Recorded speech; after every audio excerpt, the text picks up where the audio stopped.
आपके पास भी है VW X2 प्लस और सोच रहे हैं बारिश में इलेक्ट्रिक स्कूटर है तो चलाने में कोई दिक्कत परेशानी नहीं आएगी, तो ऐसा नहीं है। कुछ कुछ परेशानी आपको फेस करनी पड़ सकती है।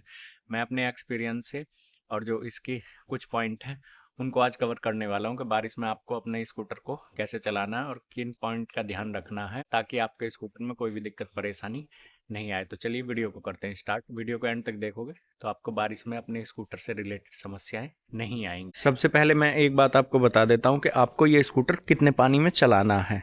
देखो स्कूटर आपका है, ध्यान आपको रखना है, तो इसीलिए मैं बता देता हूं आपको कि अगर आपको हमेशा स्कूटर को सही रखना है और किसी भी टाइप की कोई परेशानी नहीं चाह, तो ये देख रहे हो इसके ऊपर तक अगर पानी आ रहा है तो हो सकता है कि कोई दिक्कत परेशानी इसमें आए। मुझे तो वैसे अभी तक आई नहीं है। उसका मेन कारण क्या है, मैं फ्लोर के ऊपर पानी जाए इतने पानी में चलाता ही नहीं। मैं चलाता हूँ मैक्सिमम यहाँ तक। वो मैं क्यों कह रहा हूँ कि इतना पानी अगर होगा ना तो उससे दो नुकसान होंगे आपको।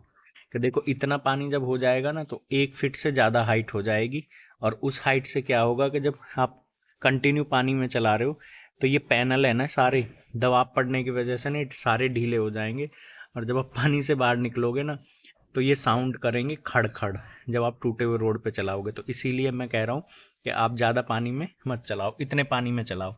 अगर ऐसी सिचुएशन आपके साथ में बनी हुई है कि आपका आगे वाला पहिया यहाँ तक डूब रहा है तो अवॉइड कर दो, बेस्ट है। क्योंकि ये स्कूटर IP67 रेटिंग के साथ में आता है।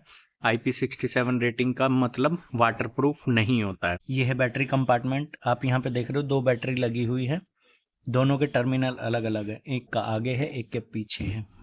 तो इस बैटरी को मैं यहाँ पे मैंने निकाला। आप देखो नीचे पानी है क्योंकि आज मैंने इसे बारिश में चलाया है।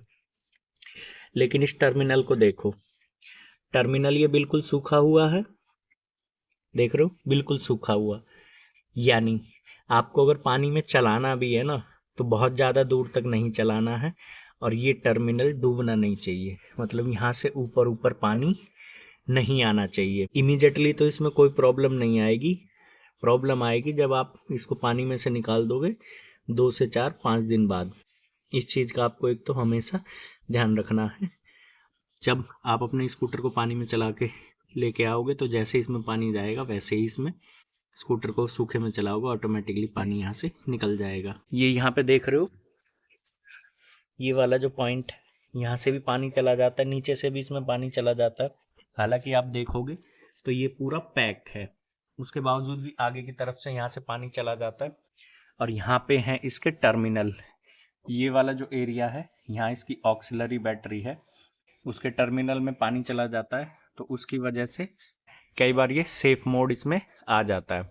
तो सेफ मोड का मैंने आपको बताया, ऑफ करो ऑन कर दो, सेफ मोड ठीक हो जाएगा। अगर एक बार में नहीं हो रहा 2 बार कर दो। अगर फिर भी नहीं हो रहा है तो आपको अपने स्कूटर को साइड में खड़ा करना है। जो इसके अंदर थोड़ा बहुत पानी गया होगा वो जब निकल जाएगा तो ऑटोमेटिकली वो सही हो जाएगा। इस स्कूटर में एक प्लस पॉइंट है जो कि बारिश में चलाने के लिए बहुत फ़ायदेमंद है।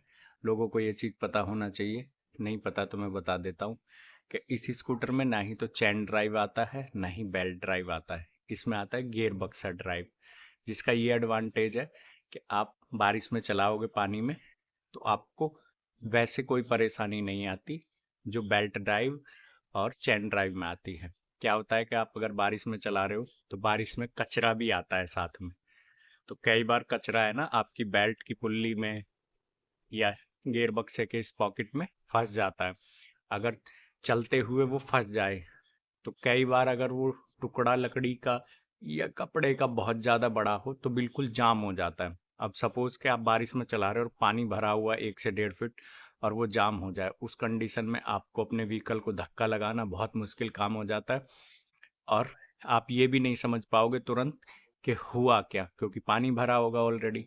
तो इस स्कूटर में ये एडवांटेज है, आपके साथ ये दिक्कत परेशानी नहीं फेस होने वाली है। PMS मोटर का ये एडवांटेज है कि ये प्रॉब्लम आपको इस स्कूटर में नहीं मिलेगी।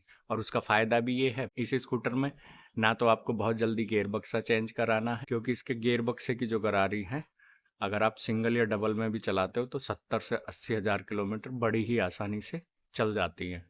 और एक चीज़, ना ही इसमें बारिश में चलाने के बाद किसी भी टाइप का साउंड आएगा, ची चा चू, जैसे कि बाकी व्हीकल्स में आता है। हाँ, थोड़ा बहुत ये हो सकता है कि आगे वाला डिस्क पैड है, उसमें अगर ऐसे पानी में आपने चलाया जहाँ बहुत ज़्यादा मिट्टी बह रही हो साथ में, और मिट्टी थोड़ी बहुत फंसी होगी, तो 2 4 10 बार है वो ब्रेक यूज़ करने में आपको साउंड आ सकता है मिट्टी वाला। नहीं तो इसके अलावा आपको किसी भी टाइप का कोई साउंड नहीं आएगा। एक चीज़ का और आप याद रखना कि जब भी आप स्कूटर में ब्रेक शू यूज़ करो बारिश के टाइम पे या वैसे भी, तो हमेशा ओरिजिनल यूज़ करो। उसका फ़ायदा यह है, ओरिजिनल ब्रेक शू की लाइफ ज़्यादा होती है और आपको बारिश के टाइम में जल्दी जल्दी नहीं ख़राब होगा।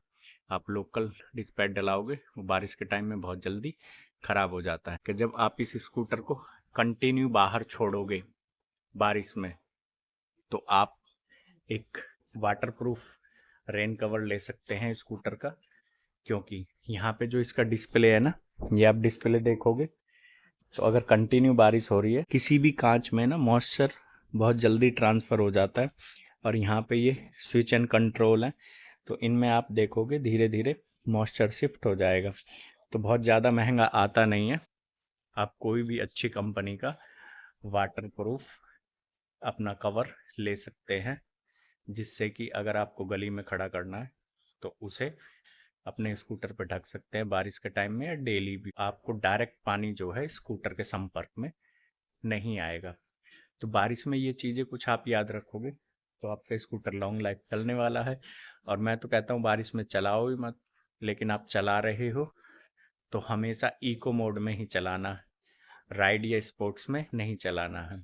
रीज़न क्या होगा कि राइड या स्पोर्ट्स में चलाओगे तो पानी का प्रेशर एक तो ज़्यादा रहेगा और एक बैटरी ज़्यादा जाएगी। ऐसी गलती नहीं करना है, इको में चलाना है 10 से 15 की स्पीड पे अगर पानी बहुत ज़्यादा। पीछे की तरफ आते हैं, तो पीछे की तरफ आपको याद रखना है, ये यहाँ पे ये देखोगे अलॉय व्हील है, इसके पीछे है गियर बक्सा और उसके उस साइड में है मोटर। अगर ये यहाँ तक आपकी मोटर डूब रही है, आप ऐसी सिचुएशन में फंस चुके हो कि आपको कंटिन्यू 1 घंटा 1.5 घंटा ड्राइव करके घर पहुँचना है, तो उस केस में आपको क्या करना है, अगर इतना पानी आ रहा है 20 मिनट का एक एवरेज टाइम ले लो, उसके बाद में आपको स्कूटर को ऐसी जगह पे खड़ा करना है जहाँ हाइट और मोटर तक पानी ना जाए।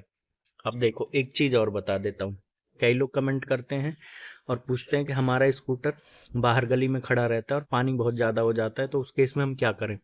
उस केस में क्या होगा, आपकी मोटर में पानी जा सकता है, क्योंकि दिल्ली एनसीआर में बहुत ज़्यादा पानी होता है, तो आसानी से मोटर डूब जाएगी। तो इस कंडीशन में आपको बचना है।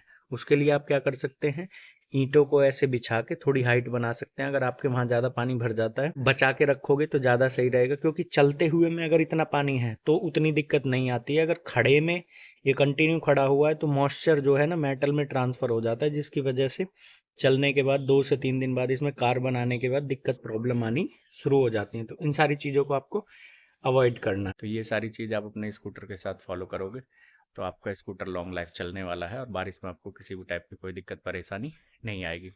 तो आज के वीडियो को करता हूँ मैं यहीं पे खत्म। वीडियो लगा हो आपको अच्छा, वीडियो करें लाइक, हाइप, कमेंट, और चैनल पे आए हो नए, चैनल कर ले सब्सक्राइब। ऐसे ही अपना प्यार और सपोर्ट बनाए रखें। फिर मिलते हैं नए टॉपिक के साथ नए वीडियो में, तब तक के लिए बाय बाय।